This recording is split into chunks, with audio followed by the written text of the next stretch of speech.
Hey guys, we're going to talk a little bit more about date night and why it's important to have dates. I mean, you're married already and you've already got your man or your girl. Why do you need to date?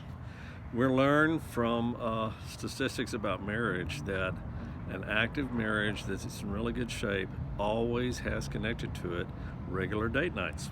So we want to make some suggestions to you about how to have a date, how to know what to go and do. So it doesn't have to be expensive and it doesn't really have to be big. You can just get dressed up and you can stay at home. Or you can, just come up with some ideas, make some lists individually, and just think about some things that you enjoy doing together. Maybe sports, maybe hobbies, maybe recreation stuff, maybe entertainment things you've done, and each make a list.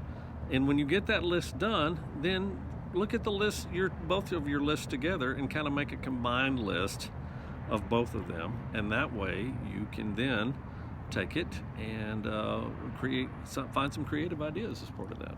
So yeah, and you want to make some things that are more expensive, some people things that are less expensive, some things might take a lot of energy, and intersperse those, and then put them in an order and put them on your calendar and just say, okay, this, so that takes the guesswork out of it. And then okay, because a commitment to a regular date night creates safety. You have appointments with people, doctors, children's teachers, different things, and why should you not have an important committed time to just be intentional about the most important relationship that you have?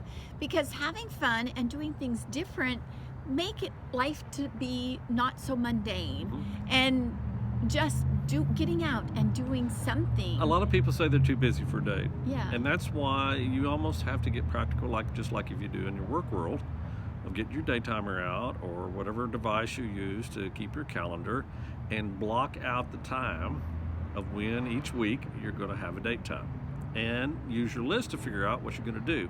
We want to suggest that you block out and that you make a list for the next 2 months, that every week you put down a date and put down when you're going to do that date and what you're going to do on that date, and go ahead and pick that off your list. And yeah, it could just be, let's take a walk around the block and watch the full moon, or let's have some pictures taken. That's what we did tonight. Is we had some professional pictures taken. That's why we're all dressed up. And but there's all kinds of ideas. And when you have some ideas and do some date nights, post a picture on the Facebook group and share it with everybody else, because we're all looking for really fun ideas, because we get stuck in stuff that normal life. Date night is just like everything else in your relationship, though. If you're not intentional with it, then what happens is we just kind of let it go by the wayside, and we don't do anything about it, and then our relationship just slowly erodes away. And date night is one of those things that you can do to nurture your relationship and be intentional about connecting with each other and taking the time to do that. We had 4 kids when we were married, when we were first married. Okay, not all at the same time. Not all at the same time. Through the years. Through the years, yes, you have to. But we had to work at it. Yeah. We had to be intentional about it and take time and make that a priority as part of our relationship. And I'm going to tell you, it's a lot of why we're still connected and why we're still good friends.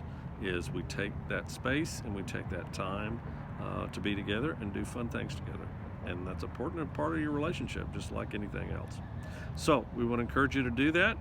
Make those lists, sit down together and combine the list, see what's there, and then put it all together and get out your calendar and write it down and block out 2 months, 1 date each week for the next 2 months, and put down what you're actually going to do. We're going to go to the zoo this night, or we're going to go out and have dinner that night, or whatever it might be. Doesn't matter. And when you are sharing your list, don't be critical of each other's ideas. You may not do those, but let yourself dream. I would really love to go to an African photo safari, and so that's really not practical at this point. But we can go to the zoo and visit that wonderful area of the safari. And the savannah, and sit at their cool little table and feed the giraffes lettuce leaves. Yeah. And so that's just kind of fun. So even if there's something that seems a little bit outrageous, then really just don't make it so outrageous. I mean, it's not. You can come up with things that are Yeah. good. And even think about other dates that you've had in the past too. Include that on the list as well. Things that you really enjoyed doing together. So that's a great way to start the list. So make it a point, be intentional, make sure date night's happening, okay? Because if you do and you're intentional about it, it will strengthen your relationship to another whole level. So thanks for the time. We'll look forward to seeing you soon. Have fun. Take care. Bye.